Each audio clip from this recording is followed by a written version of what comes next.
Guys, are you ready? Are you ready? Okay. So you know him as the down-home sheriff from a town full of mad scientists. And he might have sold you a washing machine or two. Let's give a huge aloha for Colin Ferguson.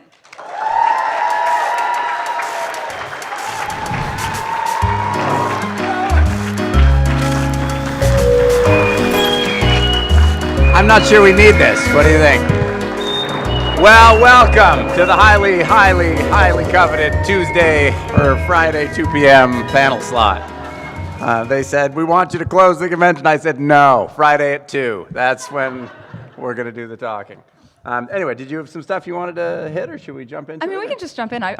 I do have questions, but I'll filter them in. Okay. No. All right, do you guys have any questions right out of the gate, or should I just jump to one? I'm going to jump to one. Here's what you're going to ask. Someone's going to go, oh, what are you up to? That's the question I'm going to ask a lot over the course. Oh, yes, sir, Rachel, go. Mm-hmm. Take it. What am I up to? Rachel, thank you for caring, and thank you for asking. What am I up to? I did, after Eureka, what did I do? I did Haven. You seen Haven? Haven was fun. I was mean. I'm just quickly scanning for kids. I was going to say something else, so I was like, okay, no, we're good. All right. I did Haven for a while. I played a guy named William. Then I was on Vampire Diaries for 8 episodes or so. Last year, I did a show called Cedar Cove on Hallmark, and I just did a pilot for Lifetime about, like, sea vampires, like mer people. You know, and they live in the thing, but then they actually live on land with us, and they're like, they're like, you know, sexy waitresses and busboys, and then they go back into the ocean, and then they come out and kill people, as you do. I was actually going to give I'm not allowed to say that. I was going to tell you my role on the show, and that would be frowned upon. So I would do that, and then what else did I do recently? How's that? Is that enough? Yeah. And I do Maytag, and I have a 3-year-old. I have a 2-year-old at home. Aww. He's almost 3. Yeah, he's pretty awesome. So that's one of the things you didn't have to ask. You're welcome. The weight has been lifted from your shoulders. Your day just got easier. Any actual questions? Any actual questions someone has about any of that? Well, so I was actually curious about the kid. I wasn't talking to you. Oh, no. I know. Take it away. No, yeah. I was warned you'd be sassy. No, I am sassy. So on Eureka, you worked with several children of your own fictitious own. Did that prep you at all for having a real child? No. Okay. Because when you have a kid on set, you're trying to protect the child from the director and the producers, who sort of treat the kid like they're a product and, like, you know, do this, and you're sort of running interference to keep the kid, you know, to minimize the damage done on the psyche of the poor kid, which I did successfully, I think. And then you're also trying to help facilitate what they're asking for. So when you're a parent, how many parents? We got parents here? Yeah, that's a number. It does a number on you, doesn't it? It's like, because, you know, when they're 2, you're just on suicide watch because they can run around, but they don't understand gravity or like, oh, I can drown. And my kid has no sense of fear. So, like, he'll be on the other side of the pool and he'll see me and I'll go, no. And he'll run without breaking it right into the pool, fully clothed. So, and so once, I guess it was like 2 months ago, I said, okay, well, I'm just going to let him sit on the bottom for a second because I gotta get some fear going in there. So I can 1, 2, 3, dive in, I get him. I pull him up and he goes, that was a long time. like no fear at all. Just like, whoa, that was amazing. I was down there forever.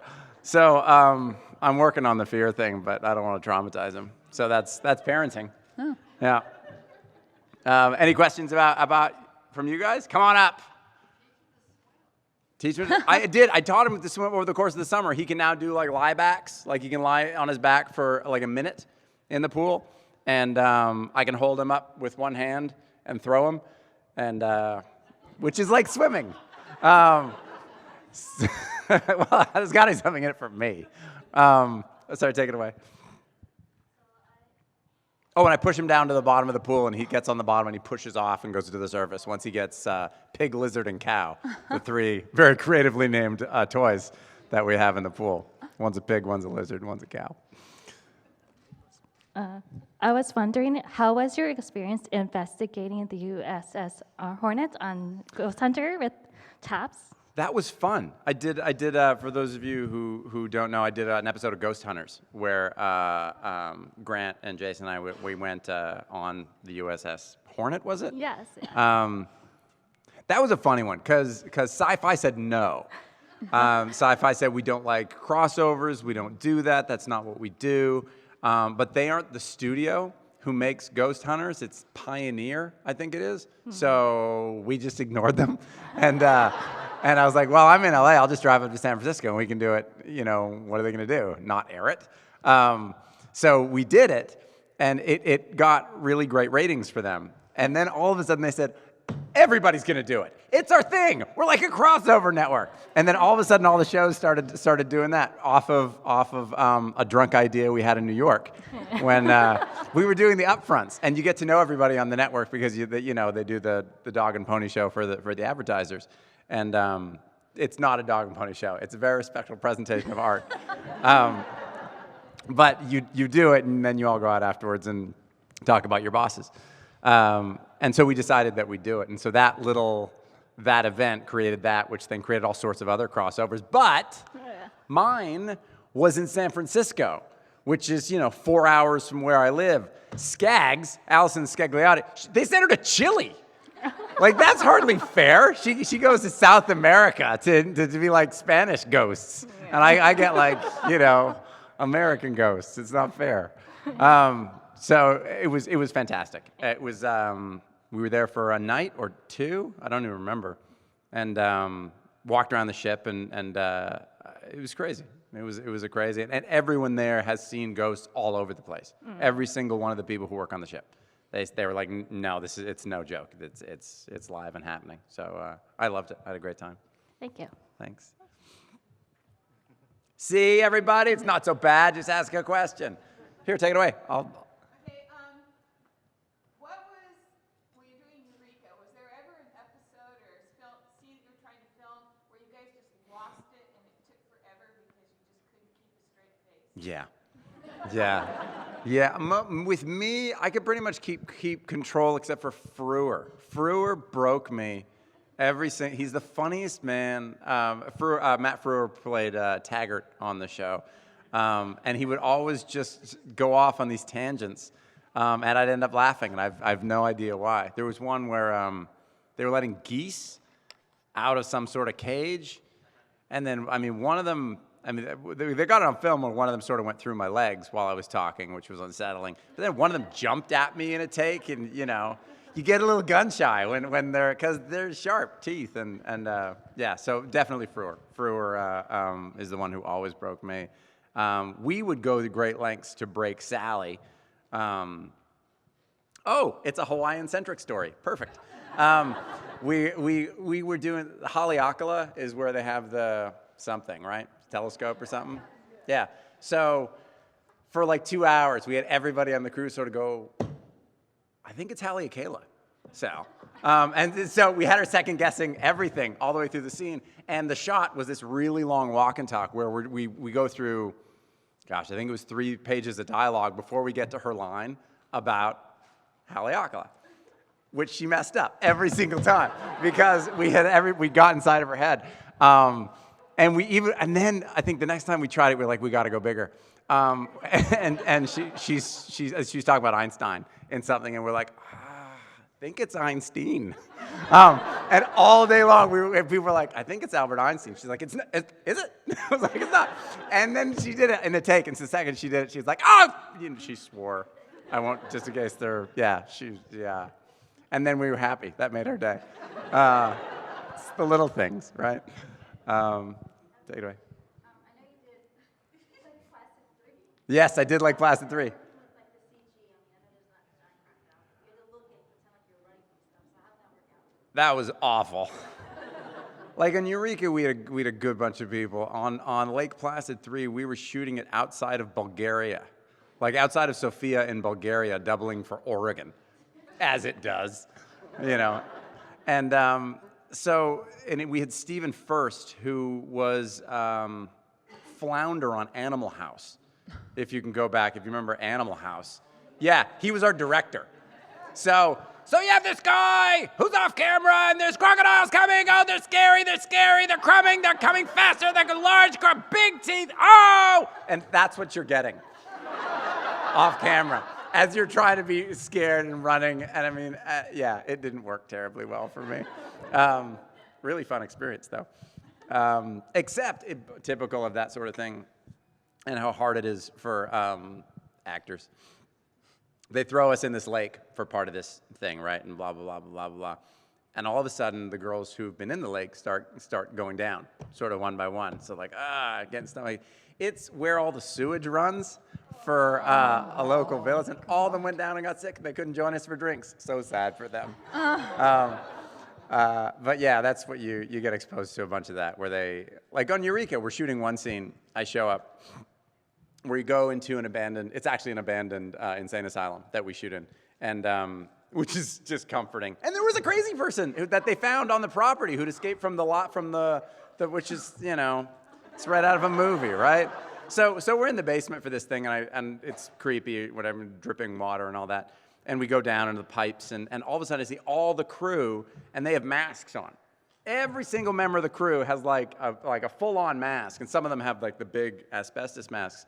And I say, you know, should I be concerned? Because my costume didn't come with a mask.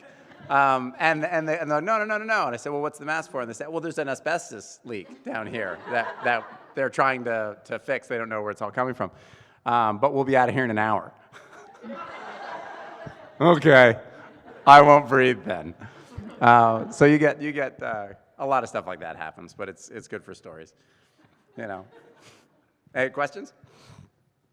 Take it away. Any literary characters of an actor that you kill to do, comic book, historical, whatever? Yeah, I'd love to do Christopher Marlowe's Dr. Faustus. I haven't seen, it's a play. I haven't seen the rendition that I understand him to be in my head.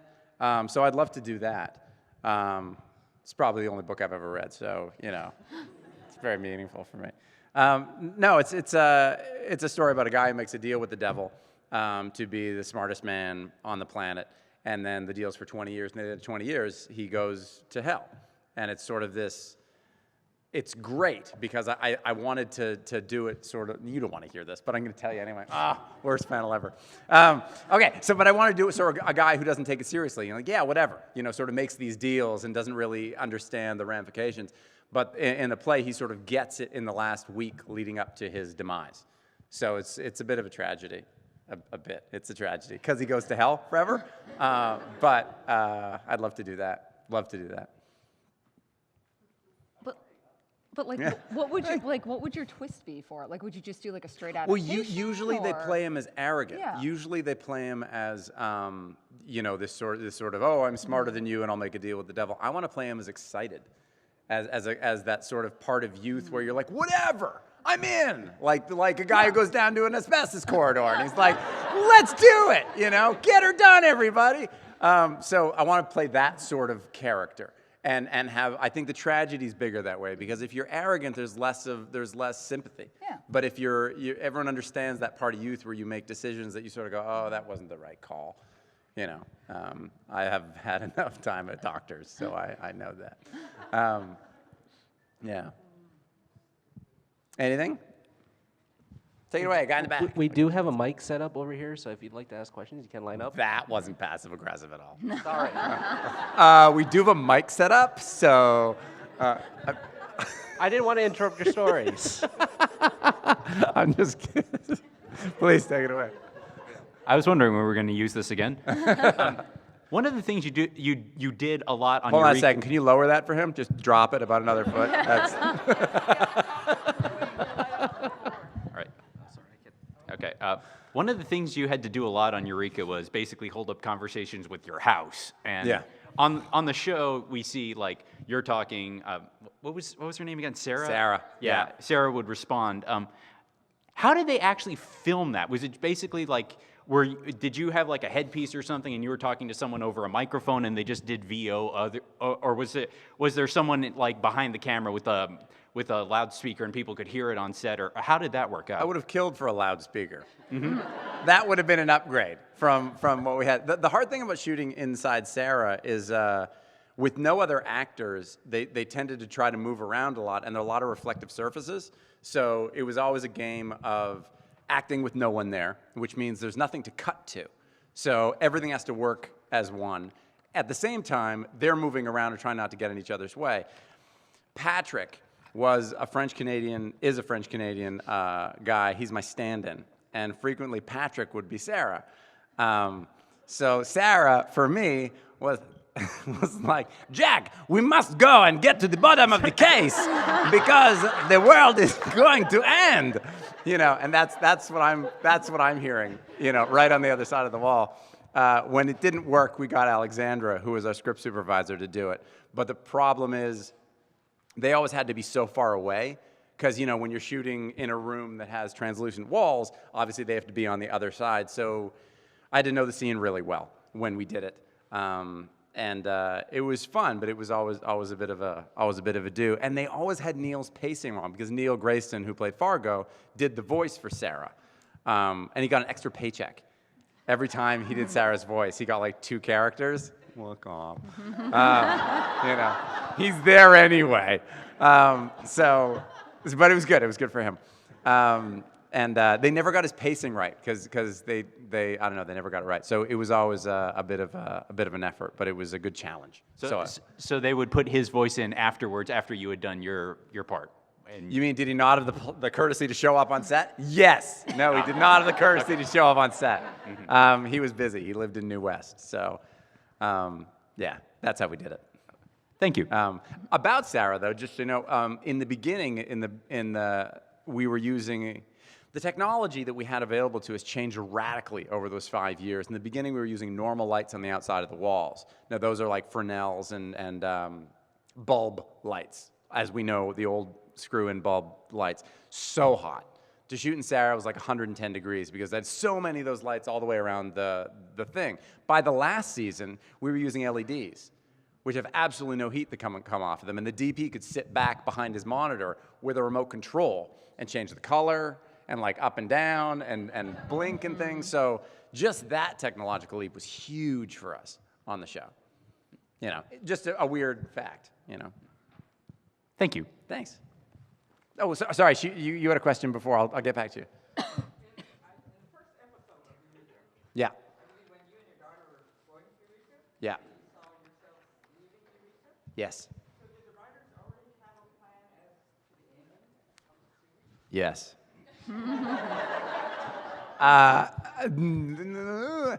They knew they were always going to address it, and they knew that it had something to do with some time thing that we'd gone through. They hadn't sorted it out completely, but I was most pleased that they actually did address it, and I liked the way that they addressed it because it didn't solve it, which would have felt. I wouldn't have known how to do that without it feeling like a pat ending. Like, oh, we solved that thing. It would have been like, meh. But to sort of say, we'll get to that another day, is I thought was exactly the right spirit for the show. Yeah, we reshot that scene 4 times over the course. We did it during the pilot. The network said, yeah, but we hate that scene, reshoot it. So we reshot it, and then they watched the days, and they're like, better, but we still hate it. And then we did it again, and every time we did it, we just turned off all the lights. So let's film. We turn off all the lights. We have 2 guys on the outside of the car moving the car like this, and I'm sitting in the driver's seat like this, and someone with a light is literally panning it, like just turning the light like this, as another guy moves a branch in front of it. That's how we shoot this. So they, they're going like this, and another guy with a hose spraying water on the car. That's how we shoot it. Yeah, it's so like, yeah, it's funny. But I was working on Vampire Diaries, and they have a whole setup, which is crazy. They have a screen, like the size of that, and they can project anything onto it. And then they have a car, and they actually put it on little wheels. I know the car's on wheels. I know that. But like the wheels are in other wheels, and they can actually move the car, like actually physically move it around. They go through that stuff really quickly. So it's always called poor man's process, because like the big shows would put you on a rig, which we used to do too, but they're so noisy. You know, picture a car on a rig attached to another car with cameras. All you hear are chains. You know, like tick-tang, tick-clang, click-clang, click-clang, as you're going over the bumps and everything. So it's horrible for sound. So ultimately, poor man's process, or PMP, has become the thing that everybody uses because VisFX are so good that they can fix what used to look terrible. Yeah. That's interesting for me, probably not for you guys, but take it away. So I'm assuming you've had some pretty extensive formal actor training in your lifetime. I'm a performing arts instructor here in Oahu. Yes, then I've had fantastic training. And I was wanting to see if you could enlighten me with any advice that I could give my students this year and following years through examples on Eureka or Vampire Diaries or anything like that that would help them hone their skills. Yeah, it's a difficult thing because you learn how to do it on a stage, and then you're told that that doesn't apply. When you get on stage, they say that when you get onto a sound stage, they'll say, "Oh no, you're too big. You're acting for your camera," which is actually not true.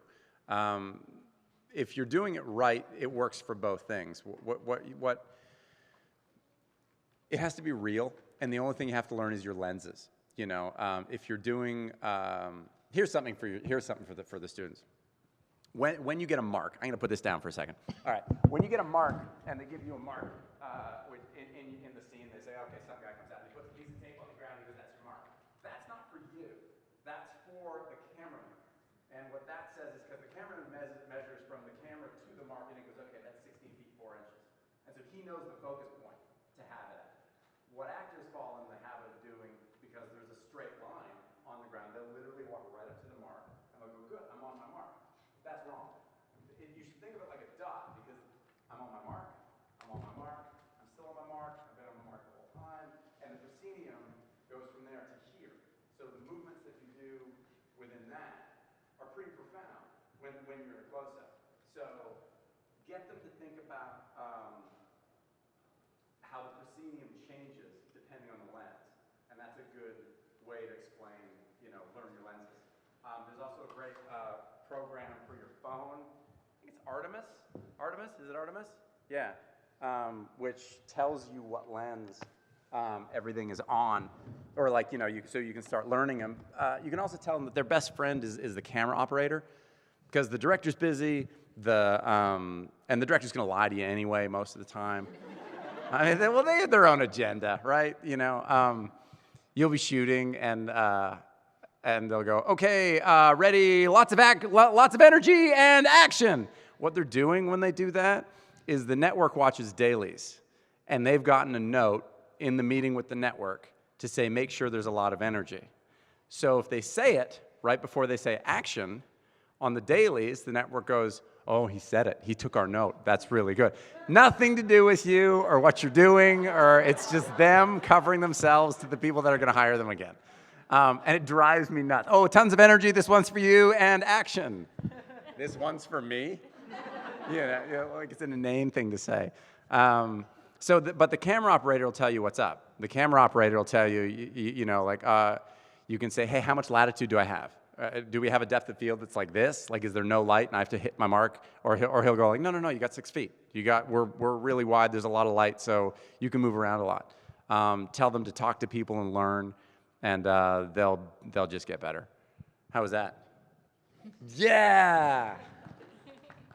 Well, I don't know if the writers would have explained or told you anything, but in season 4, when you come back to a new timeline, and all of a sudden Kevin isn't autistic anymore. Yeah. Like, did they tell you why they decided to do that? Because I felt that was kind of crappy that he had his character, and all of a sudden he's like, nah, JK, he's not autistic. I'm like, he's not autistic. You know what I'm saying? Totally. I know that they wanted to do more with the character. And the actor, Mishak, was a local Vancouver actor that we'd had up until that point. And the network wasn't pleased with where either he or the character was going, so Trevor was brought in. Because the thing about Vancouver is, if you want to cast Asian or Indian, we got that in Vancouver. There's not a big African-American population, so trying to cast Sally's son local in Vancouver was brutal. we just didn't have a lot to choose from. So Trevor came in, and I guess they just decided they wanted to make it different. I thought there was more they could have done with it. They tended to be a little more scared of it than I think they needed to be. But no, there was no explanation. I mean, we were. I was still stunned that we got to do it, because they said, "Oh, we're gonna go on this new timeline, and we're not gonna fix it, and we're gonna pitch it to the." Yeah, it was like, oh, okay, well, the network's gonna say no, yeah, and they didn't. So it was weird. But I think that's because they were all obsessed with, I think, Defiance. Remember Defiance? Yeah. That was in the hopper for them, and they were always super hot and bothered about Defiance. So they were like, yeah, do your thing, which was the first time we got to actually start doing stuff. They were, up until that point, they were overly interested in having me in most of the things. And for my money, it was too much.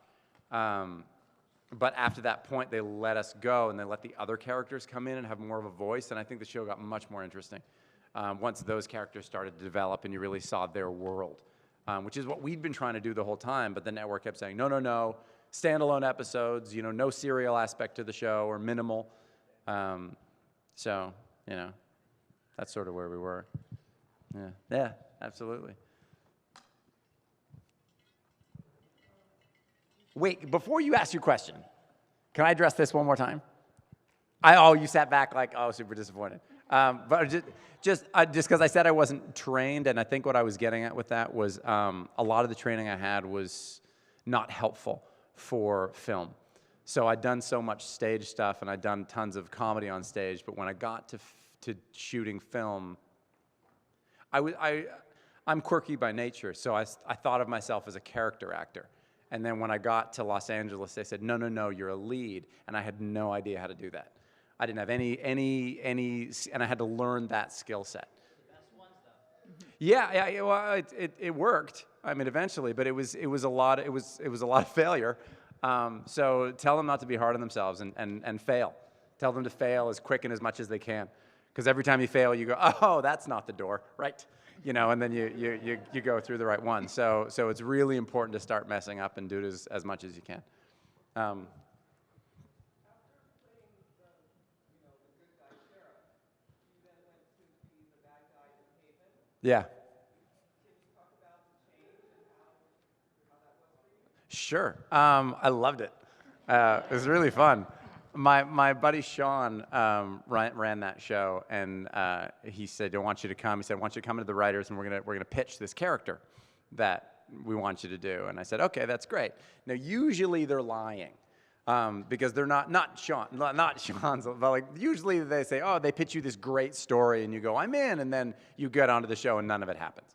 But they pitched this story. They pitched William, this guy who's sort of energetic and nice, like he there's a charisma to him, but he's just so evil.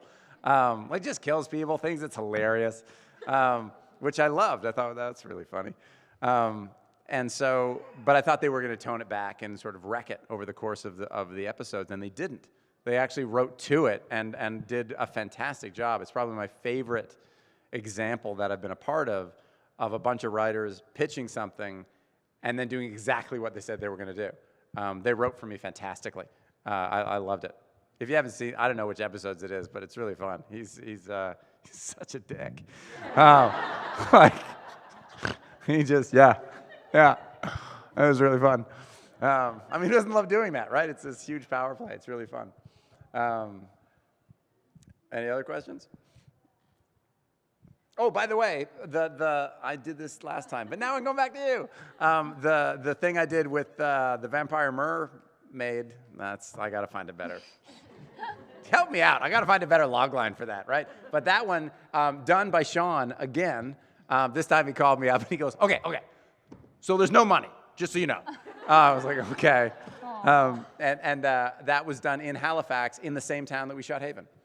So we're back with the same crew, even at some of the same places, doing that one, so it's really fun. What was your favorite scene or episode of Eureka that you filmed? Favorite scene or episode? Episode, probably, the first one I loved the most was Up in the Air, where the bank got stolen. I talked about Alexandra, the script supervisor, she held the show together for so long. We had, we were one of these shows that was, the network put a lot of money into, so they gave us directors as favors. Like they were trying to court network directors down to do cable, which was beneath the network directors at the time, right? It's like, I don't do cable, I'm a network director.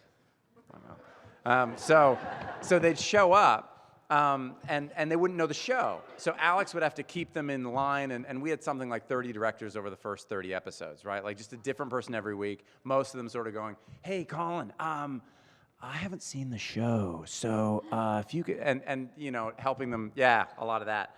So we rallied behind Alex to get her an episode to direct, and that was her episode that she directed. So it's my favorite for that reason, probably because it's, but also she knew, the reason why it's great to promote from within, she knew the network sees what we show them.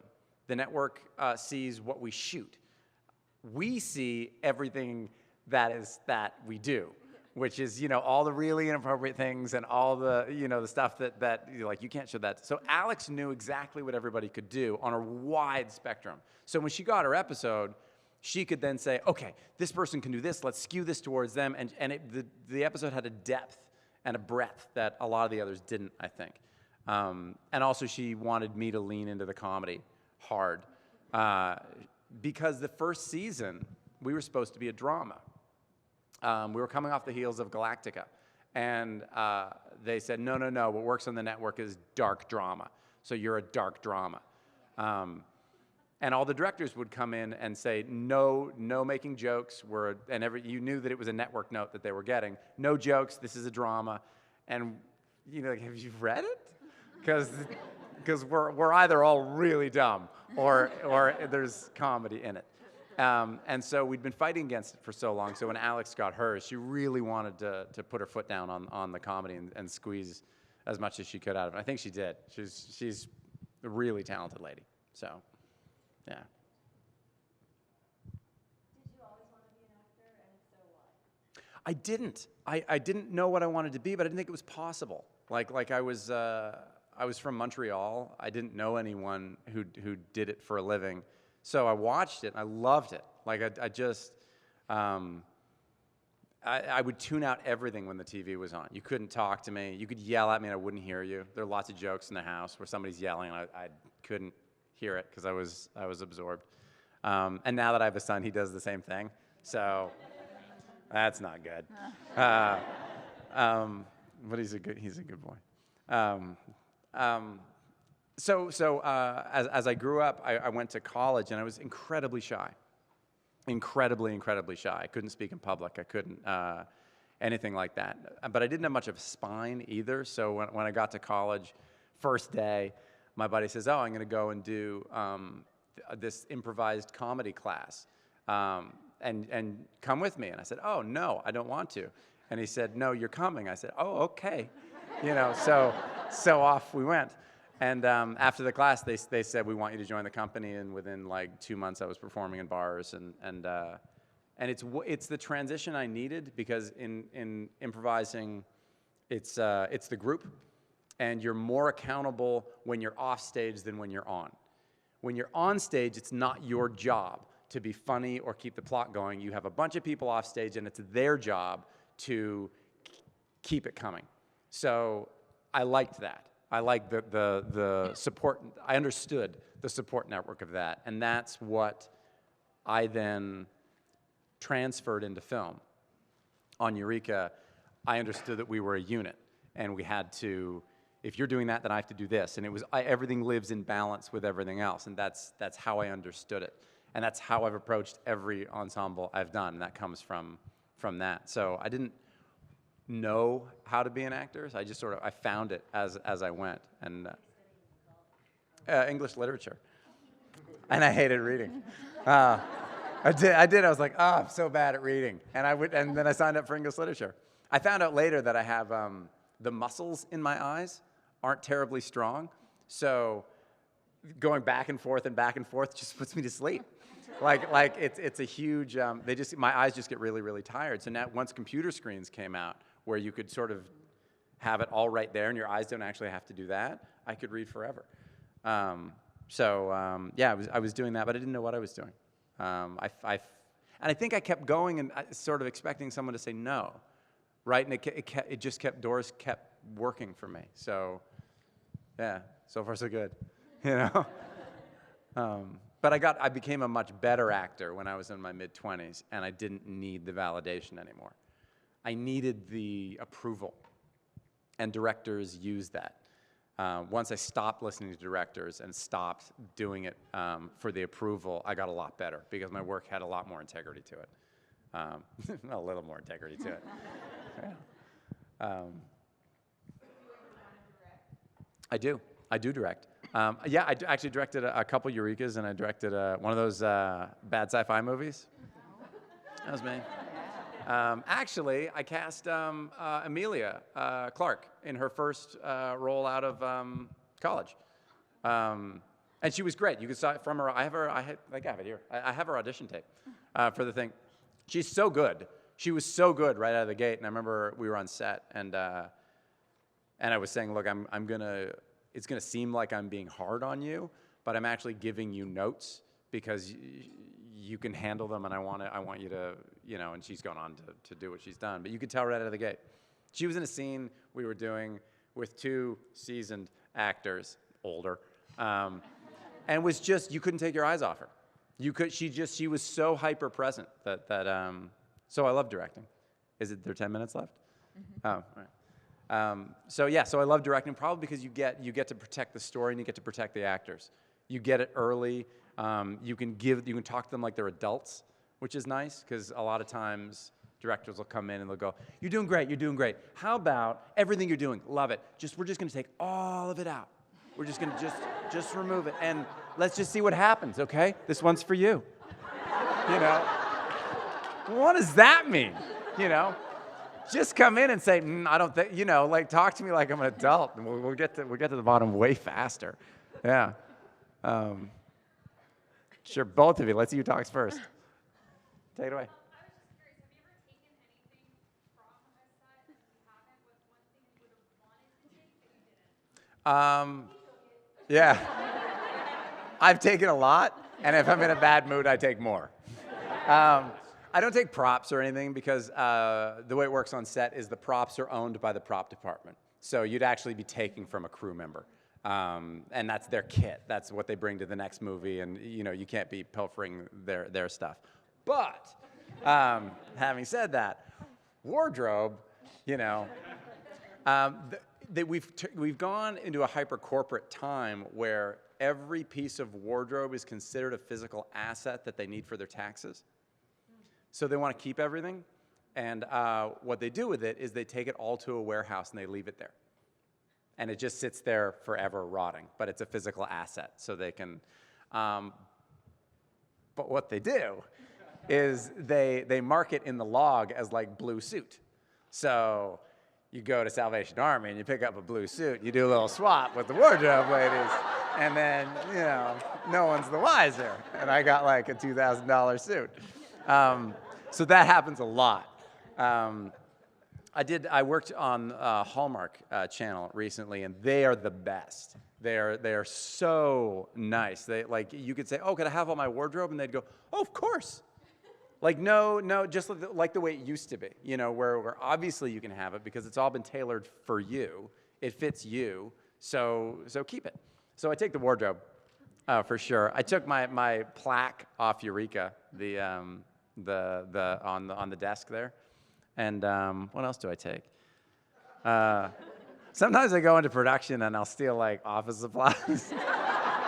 You know, like if I need like a ream of paper or Post-its, I'll be like, I just need to talk to, and I'll just put it in my bag. But I do that at auditions. How awful is that? I do. I steal from them. Because like if they keep you there for an hour, I'm like, I'm taking these paper clips. You know, like, You don't get it, I mean. yeah, this is well, justified. it's just something to keep me entertained.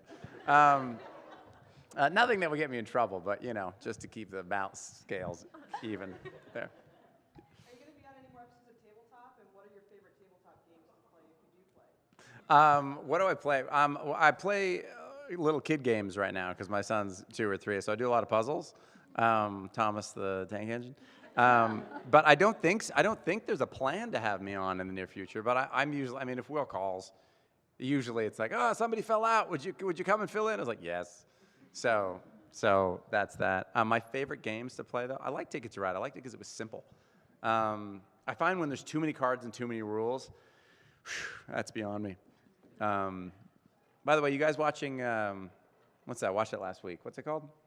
I turned to you like you were there. Wait, whoa. What was that one? Stranger Things? Oh, yeah, Stranger See it? Things, yeah. That's awesome. That's so fun. Don't you think? Have you seen it? It's like a love letter to like when kids roamed around on bikes. It's really cool. You didn't like it? No, I said it's my childhood. Yeah. Oh. Literally. Like, Sorry. I love it. What, when we could go on bikes and not worry about Oh, yeah, things? yeah. I mean. Totally. Yeah.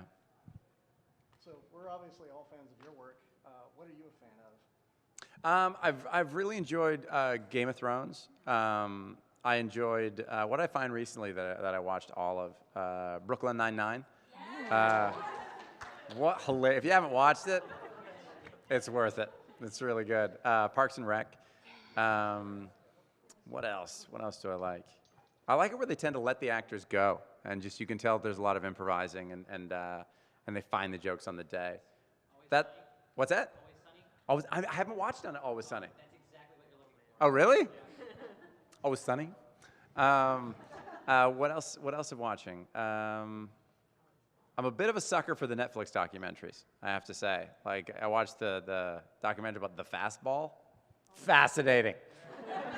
It's like 2 hours on one pitch. I was like, no, and then what?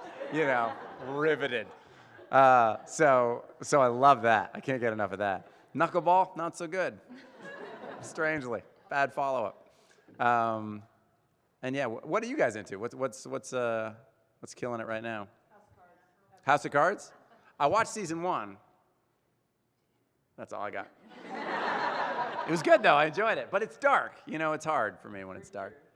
What's that? Preacher's really good. Preacher? Never heard of Preacher. Based on a comic. Oh, that's Seth Rogen's thing. Yeah, isn't it? Yeah? Watch me go. I know stuff. Orange is the New Black. I tried I watched the pilot and I couldn't get into it after the pilot. Really? What did I miss in the pilot? I was annoyed in the pilot. Oh. Oh.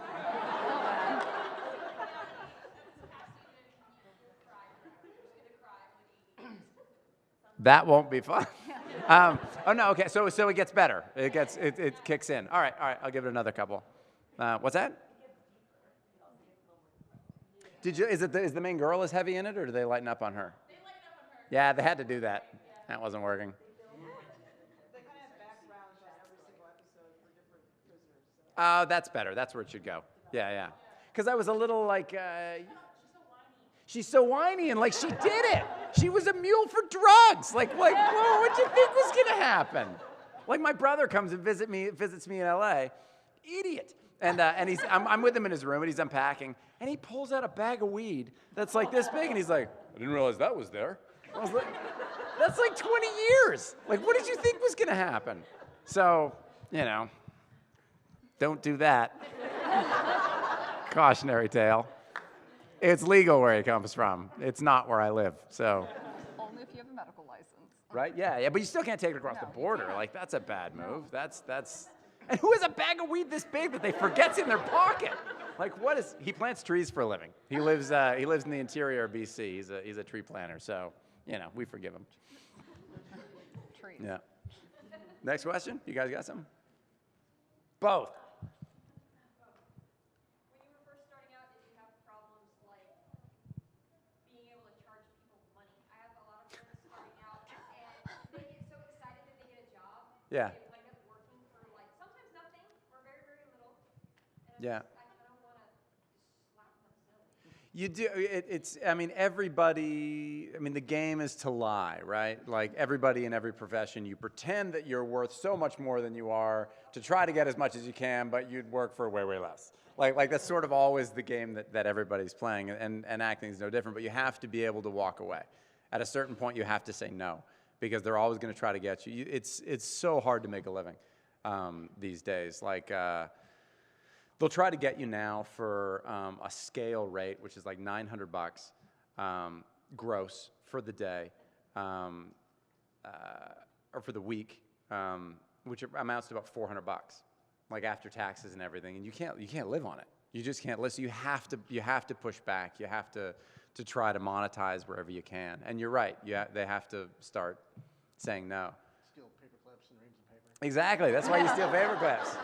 You know, you go to craft service. You fill up a bunch of like clamshells full of food. You take it back to your trailer. That's what I did forever. You know, will you work locally in Bulgaria? Yes. You know, you fly there on air miles. You make it work. It's a giant hustle half the time because you have to pretend like it's this prestige thing, but you'd probably do it for free. And you sometimes have to give on all sorts of weird things. Sometimes they throw down on per diem. Recently, one of the unions said, you're like, oh, no, we'll only give you $35 a day for meals. Are you Rachel Ray? A day? Like, so you work around it, you find other ways. They can pay you through other parts of the organization, but that was their thing. We only give people $35 a day for food. Like you can't eat 3 meals a day on $35, when you're eating out. It's just, yeah. So. One more. Out of all the genres you've worked on, like what has been your favorite one? Has it been like sci-fi with Eureka, like kind of the horror aspect, the Vampire Diaries? Like what has been your favorite one? I like them for different reasons.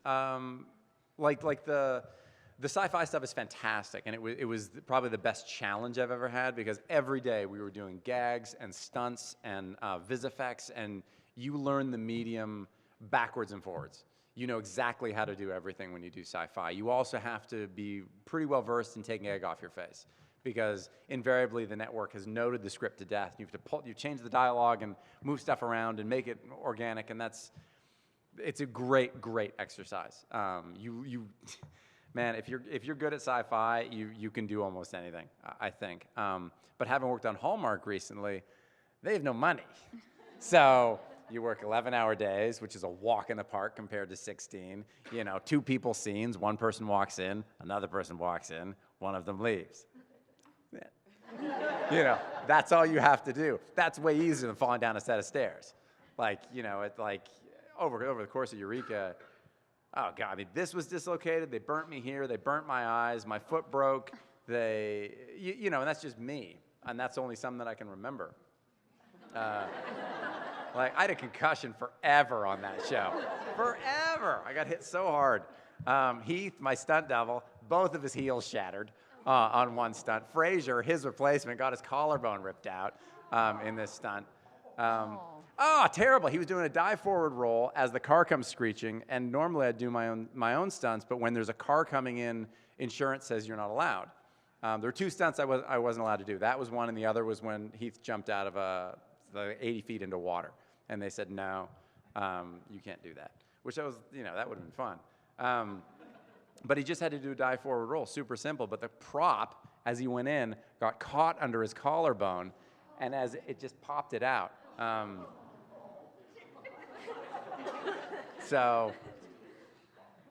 this is what the first AD said. All right, he's down. Oh, all right, bring in the next one. Yeah. That's how romantic it is. Yeah. So they brought in the next guy, and he was okay. But there was stuff. You'd be 40 feet up. It'd be a cement floor. And you're in a little harness attached to something, and they're like, "Yeah, it's not good for the shot. Can you take off the harness?" And because it's sci-fi, the ladder had super big ring, but you can't hold it. So you take off the harness, and you're like, that's gonna hurt. Like if I fall, that's. And then the director's like, "It's really, really good, but if you could lean farther over, it'd be much more dramatic." And so you do. It's a lot of stuff like that. Which makes it a lot of fun because it's like a war. At the end of the day, you have so many stories. Like there was another one, I was doing this thing, jumping from plinth to plinth. Oh, cards. There were cards on the floor. If you ever saw that episode. It was real. I was 16 feet above the ground because they built it wrong, and I was on these 1 foot by 1 foot little platforms. And the stunt guy goes, okay, I got good news and bad news. We have the mats set up down below, so if you fall, you can fall on the mat. That's great. We only brought 2. So if you could stall when you jump to the new one, we'll just pull the next mat over. So I'm acting my heart out, and like, oh, I'm so into the scene. I jump to the next one, and I hear,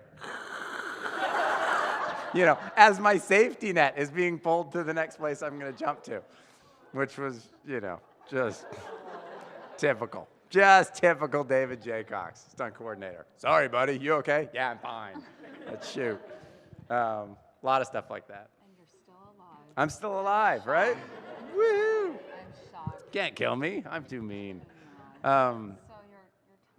Oh, my time's up. Oh, I'm sorry, guys. Sorry. Yeah. I know. That's why they We brought should do me this up again here. sometime. This has been fun. Yeah. Thanks, guys.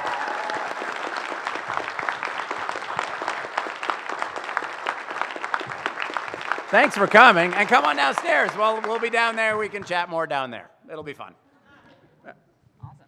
Thank you, guys. Bye, guys. Give it up for Colin.